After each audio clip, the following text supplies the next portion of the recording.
আমাদেরও এই হাসিনার বিরুদ্ধে লড়াই করতে করতে আমরা সবাই বুড়ো হয়ে গেলাম। আমি খুব পরিষ্কার করে বলতে চাই, বিএনপি কোনো বিপ্লবী দল নয়। বিএনপি একটা লিবারাল ডেমোক্রেটিক পার্টি। ইতিহাসের একটা বিরল ডকুমেন্টকে আমাদের সামনে উপস্থাপন করেছে। বাংলাদেশ জাতীয়তাবাদী দলের একটা বড় দুর্বলতা, বাংলাদেশ জাতীয়তাবাদী দল গবেষণা, ইতিহাস সংরক্ষণ এবং ইতিহাস চর্চা এ ব্যাপারে অগ্রণী ভূমিকা পালন করতে কিছুটা পিছিয়ে থাকে। সেই ক্ষেত্রে বাবুল তালুকদার এই কাজটা করে আমাদের সেই অভাবটা কিছুটা হলেও পূরণ করেছে এবং সেই সঙ্গে আমাদের, আমি সবচেয়ে বেশি, এটা যদি আমি না বলি তাহলে অন্যায় হবে, এ ব্যাপারে সবচেয়ে বেশি ধন্যবাদ দেওয়া দরকার আমাদের বাংলাদেশের অন্যতম জ্ঞানী মানুষ এবং আমাদের বিএনপি জাতীয় স্থায়ী কমিটির সদস্য, সাবেক মন্ত্রী ডক্টর আব্দুল মঈন খান। তিনি এই ডকুমেন্টটি তৈরি করার ব্যাপারে তাকে সর্বতোভাবে শুধু সহযোগিতা করেছেন তাই নয়, একে আরো সমৃদ্ধ করার জন্য তার যে ইন্টেলেকচুয়াল ক্যাপাবিলিটি আছে তা দিয়ে তিনি সেটাকে সহায়তা করেছেন। ধন্যবাদ জানাতে চাই প্রকাশককে, বাক্য সাহেবের বড় ভাইকে, আমার তার পুরো নামটা নাগিব হোসেন, তাকে ধন্যবাদ জানাতে চাই। তিনি বইটি প্রকাশ করার ব্যাপারে যথেষ্ট সহযোগিতা করেছেন। অনেক বেলা হয়ে গেছে, এখন আর আপনার বক্তব্য শোনার মতো ধৈর্য কারণ নেই। আমাদেরও এই হাসিনার বিরুদ্ধে লড়াই করতে করতে আমরা সবাই বুড়ো হয়ে গেলাম। কি যে আমার সামনে এখানে যারা বসে আছেন, এই মঞ্চে যারা বসে আছেন, এই 15-16 বছরে কিন্তু তাদের যেটা বলে যে বয়স অনেক বেড়ে গেছে। এখন তো আপনার স্বাভাবিকভাবেই আমরা যারা বয়স হয়ে গেছে, আমরা আপনার পুরনো অতীতটাকে আমরা মনে করতে চাইব। একই সঙ্গে আমরা যেটা চাইব তা হচ্ছে যে এই যে 24-এর যে ছাত্র গণ অভ্যুত্থান, এই ছাত্র গণ অভ্যুত্থানের যে ফসল, এটাকে যেন আমরা এই দেশের মানুষের কাজে লাগাতে পারি, এই রাষ্ট্রের কাজে লাগাতে পারি, এই রাষ্ট্রটাকে সত্যিকার অর্থেই একটা গণতান্ত্রিক রাষ্ট্র কাঠামো দেওয়ার ব্যাপারে তাকে আমরা কাজে লাগাতে পারি। বইটির চমৎকার বই হয়েছে, একটা ডকুমেন্ট হয়েছে নিঃসন্দেহে, কিন্তু তার অনেকগুলো জায়গাতে আমার মনে হয় যে আরো কিছু সংযোজন করা যেত। এই বিষয়ে আমি অনুরোধ করব, কারণ সবাই তো সব কাজে এগিয়ে আসে না। বাবুল তালুকদার এগিয়ে এসছে, আমি আবার তাকেও অনুরোধ করব যে 15-16 বছরের যে ফ্যাসিবাদ বিরোধী যে আন্দোলন, শুধু বিএনপি নয়, এই দেশের সকল রাজনৈতিক দল, সকল সংগঠন, গণতান্ত্রিকামী মানুষ, স্বাধীনতাকামী মানুষের যে সংগ্রাম, যে লড়াই, যে যুদ্ধ, তাকে ডকুমেন্ট আকারে তুলে আনার জন্য আরো একটা উদ্যোগ গ্রহণ করা, এটা আমি আশা করব। এই বইয়ে আমার কাছে মনে হয়েছে যে কয়েকটা জায়গার সংযোজন হলে আরো ভালো হতো। যেমন ভোলার শাওন, যে পুলিশের গুলিতে এই আন্দোলন করতে গিয়ে শহীদ হয়েছিল। নারায়ণগঞ্জের সম্ভবত তারও নাম শাওন। মুন্সিগঞ্জের নামটা কি? হ্যাঁ, মুন্সিগঞ্জের শাওন ছিল এরকম। এবং 7ই ডিসেম্বর পার্টি অফিসের সামনে, আমাদের নবরতের সামনে, মকবুল নামে যে শ্রমিক স্বেচ্ছাসেবক দলের শহীদ হয়েছিল, এই নামগুলো, এই ছবিগুলো এখানে কিন্তু অনুপস্থিত। এটা আশা থাকলে আর এটা সমৃদ্ধ হতো। এটা একটা দুটো নয়, বিগত 16 বছরে বিএনপি একটি লিবারেল ডেমোক্রেটিক পার্টি। আমি জানি না যে পৃথিবীর কোন লিবারেল ডেমোক্রেটিক পার্টি এইরকম অত্যাচার, নির্যাতন, নিপীড়ন, হত্যাযজ্ঞের মধ্যে দিয়ে গেছে কিনা। 60 লক্ষ মানুষের বিরুদ্ধে মিথ্যা মামলা দিয়েছে। আমাদের এখানে আমার মনে হয় একজনও নেই যাদেরকে আমাদের নিয়মিত আদালতের বারান্দায় দেখা যেত না অথবা উকিলের ঘরে যেতে দেওয়া যেত না এই 16 বছরে। আমাদের 20,000 মতো নেতা কর্মী শহীদ হয়ে গেছে, কেউ এক্সট্রা জুডিশিয়াল কিলিং এ, কেউ আওয়ামী লীগের গুলিতে, কেউ থানার মধ্যে গুলিতে, এবং কেউ ডিসঅ্যাপিয়ার করে গেছে। এই যে আমাদের ভাবি বসে আছেন এখানে সামনে, আমাদের ইলিয়াস আলীর সহধর্মিনী, আমরা তো ভুলতে পারি না তাদের কথা। আমরা ভুলবো না চৌধুরী আলমের কথা, পারভেজের কথা, রুনির কথা। এগুলো আসতে হবে, এগুলো ইতিহাসে আনতে হবে, ডকুমেন্টে আনতে হবে। এবং এই বিষয়গুলো আমি মনে করি যে শুধু মানে বিএনপি নয়, এটা এই 16-17 বছরে এই ফ্যাসিস্ট হাসিনার বিরুদ্ধে লড়াই করতে গিয়ে যারা প্রাণ দিয়েছে, শহীদ হয়েছে, পঙ্গু হয়েছে, আমার এখনো মায়ের ডাকের সেই দিনগুলোর কথা মনে পড়ে প্রতিটি। সঞ্জিদা তুলি যখন তাদেরকে নিয়ে আসতো ম্যাডামের সামনে, এগুলো আমরা ভুলতে পারি না।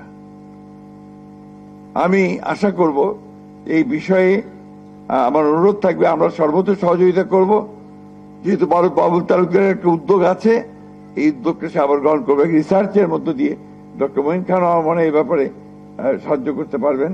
একটা রিসার্চ করে এই 17 বছরের সত্যিকার অর্থে ইতিহাসটাকে তুলে নিয়ে আসা। আমি এখানে কোনো সংকীর্ণতায় ভুগি না যে আমার কৃতিত্ব থাকলো কি থাকলো না, বিএনপির কৃতিত্ব থাকলো কি থাকলো না, এটার আমার সংকীর্ণতায় ভোগার কোনো কারণ নেই। আমরা সবাই লড়াই করেছি এবং সে লড়াইটা করেছি গণতন্ত্রের জন্য। আমার মাঝে মাঝে মনে হয়, আজকে যখন সংস্কারের কথা বলা হয় জোরে সোরে, সংস্কারের কথা আমরা কত সালে শুরু করেছিলাম, যেটা কাজটা সাইফুল ভাই আছেন এখানে, তিনি মনে করতে, আমরা কি মনে করতে পারছি, সম্ভবত 22-23 আমরা শুরু করেছিলাম। এবং আমরা এগুলো দিনের পর দিন আলোচনা করে বিভিন্ন আপনার যারা এই বিষয়ে বিশেষজ্ঞ আছেন তাদের সঙ্গে কথা বলে, অন্যান্য দলগুলোর সঙ্গে কথা বলে, রাজনৈতিক ব্যক্তিত্বদের সঙ্গে কথা বলে আমরা কিন্তু জনাব তারেক রহমান সাহেবের নির্দেশে আমরা এগুলো আপনার তৈরি করেছিলাম। প্রথমে ছিল আমাদের বিএনপির 10 দফা, তারপরে সেটাকে বাড়িয়ে 27 দফা, তারপরে ফাইনালি সেটাকে 31 দফা। এবং সেটা আজকের যে সংস্কার বিষয়গুলো আসছে সেগুলোই তাদের মানে মূল বিষয়গুলো কিন্তু সেটাই ছিল। সেই জন্য আজকে যদি কেউ দাবি করেন যে সংস্কারটা এককভাবে করো, ব্যক্তিগত হবে, এটা আমার মনে হয় সংকীর্ণতা ছাড়া আর কিছু হবে না, বা কোনো দলের বা কোনো ব্যক্তির। আজকে আমার মাঝে মাঝে আমি খুব আই ডোন্ট নো হোয়াই আমার একটু হতাশ লাগে। হতাশ লাগে যখন বাংলাদেশের চারদিকে দেখতে পাই, যখন দেখি যে আপনার একদিকে ফ্যাসিস্ট হাসিনার মানবতা বিরোধী অপরাধের জন্য রায় দেওয়া হচ্ছে কোর্টে, অন্যদিকে দেখি মব ভায়োলেন্স চলছে। এটা কিসের আলামত আমি জানি না। আমি তো মনে করি যে ওই রায়ের যে গুরুত্ব সেটাকে কমিয়ে দেওয়ার জন্য একটা বিশেষ মহল ভিন্ন খাতে বিশ্ব দৃষ্টিকে নেওয়ার জন্য এই কাজগুলো করে। বন্ধুগণ, এই বিষয়গুলো আমাদের খেয়াল রাখতে হবে। আমরা যারা গণতন্ত্রের জন্য সংগ্রাম করি, লড়াই করি, আমরা যারা প্রাণ দিয়েছে আমাদের ছেলেরা, আজকে কোন একটা মহল অত্যন্ত সচেতনতার সঙ্গে, অত্যন্ত ধূর্ততার সঙ্গে, চালাকির সঙ্গে সেটাকে ভিন্ন খাতে প্রভাবিত করার চেষ্টা করছে কিনা এটা আমাদের দেখা উচিত। এর মধ্যে বিভক্তি সৃষ্টি করছে কিনা।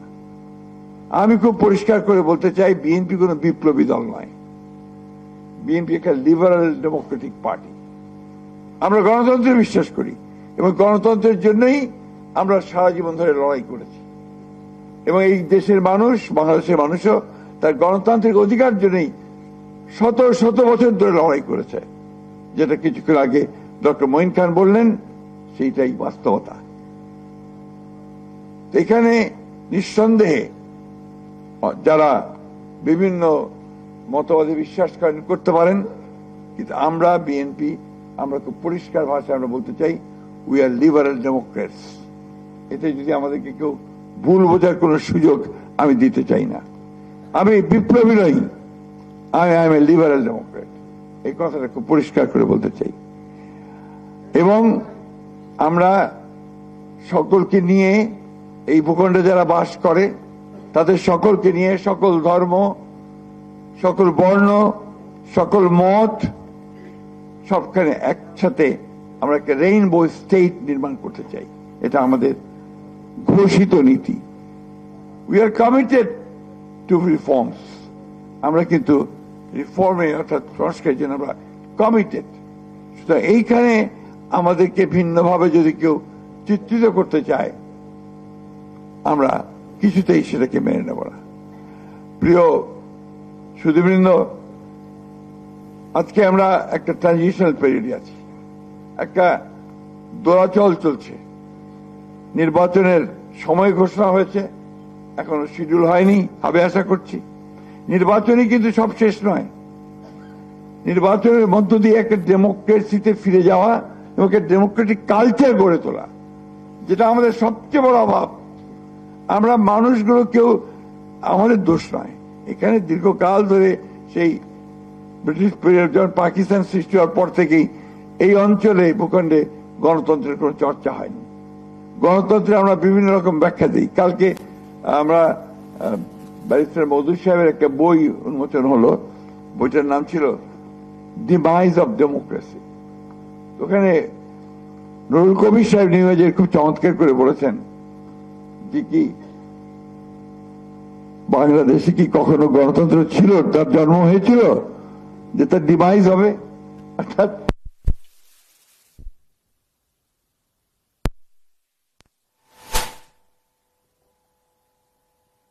এবং তার প্রধান কথা যেটা, যে আপনাকে অন্যের মত সহ্য করতে হবে, টলারেন্স।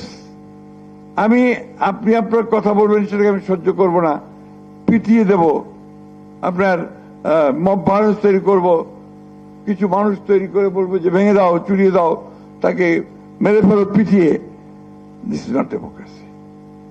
ডেমোক্রেসির মূল কথা হচ্ছে যে আমি তোমার সঙ্গে একমত না হতে পারি, কিন্তু তোমার মত প্রকাশের যে স্বাধীনতা, তাকে আমি আমার জীবন দিয়ে হলেও রক্ষা করব। That is democracy. দুর্ভাগ্যক্রমে আমরা এখানে অন্যের মতকে সহ্য করতে চাই না, আমরা তাকে উড়িয়ে দিতে চাই। এই জায়গা থেকে আমাদেরকে সরে আসতে হবে। আমাদেরকে আজকে বাংলাদেশে সত্যিকার অর্থেই যদি আমরা সাস্টেইনেবল হতে চাই, একটা ব্যবস্থা তৈরি করতে চাই, ব্যর্থ রাষ্ট্রে পরিণত হতে না চাই, তাহলে গণতন্ত্রকে আমাদের এখানে নারিশ করতে হবে, তাকে প্রতিপালন করতে হবে, গণতান্ত্রিক প্রতিষ্ঠানগুলোকে নির্মাণ করতে হবে। কোন দল কে জিতলো, কে হারলো, ইটস নট ইম্পর্টেন্ট। ইম্পর্টেন্ট হচ্ছে যে আমাদের গণতান্ত্রিক প্রতিষ্ঠানটা শক্তিশালী হলো কিনা, আমার জুডিশিয়ারি ইন্ডিপেন্ডেন্ট কিনা, আমার মিডিয়া ইন্ডিপেন্ডেন্ট কিনা, আমাদের আপনার পার্লামেন্ট ইফেক্টিভ কিনা, আমাদের ব্যবস্থাটা আইনের শাসনে চলছে কিনা, সুশাসন চলছে কিনা, মানুষের সামাজিক মর্যাদা, মানবতা আপনার এইগুলো আমরা রাখতে পারছি কিনা, এই বিষয়গুলোকে নিয়েই আমাদের ভবিষ্যতে কাজ করতে হবে। আজকে বিএনপির সবসময় বিএনপির উপর দায়িত্বটা বেশি বর্তায়। আজকে নির্বাচন আসছে, বিএনপির উপরে দায়িত্ব বেশি বর্তেছে এবং বিএনপিকে সত্যিকার অর্থেই এমন একটা মোর্চা করে তুলতে হবে যে মোর্চা গণতন্ত্রের জন্য লড়াই করেছে, অতীতে লড়াই করবে এবং গণতন্ত্র এখানে প্রতিষ্ঠানিক রূপ দেবে। এই মোর্চাই আমাদেরকে এখানে গড়তে হবে। আমাদের নেত্রী দেশনেত্রী বেগম খালেদা জিয়া, তার দিকে তাকালেই তো আমরা উত্তরটা পেয়ে যাই যে একজন নেত্রী সেই গণতন্ত্রের জন্য, গণতন্ত্রকে প্রাতিষ্ঠানিক রূপ দেওয়ার জন্য গণতান্ত্রিক ব্যবস্থায় ফিরে দেওয়ার জন্য চরম অত্যাচার নির্যাতন সহ্য করেছেন এবং দীর্ঘ 6 বছর অন্তরীণ থেকেছেন। এখনো অসুস্থ অবস্থায় তিনি কিন্তু ওই গণতন্ত্রের কথাই বলছেন। 5ই আগস্ট উনি একটা খুব ছোট্ট একটা বিবৃতি দিয়েছিলেন, বোধহয় 4-5 লাইনের। ওইখানে তিনি খুব সুন্দর করে বলেছিলেন, প্রতিশোধ নয়, প্রতিহিংসা নয়, আসুন আমরা গণতন্ত্রকে প্রতিষ্ঠা করতে সবাই একযোগে কাজ করি। এই যে আপনার ধারণা, এই যে আপনার পারসেপশন, এটাকে কিন্তু আমাদেরকে মূলত কাজে লাগাতে হবে।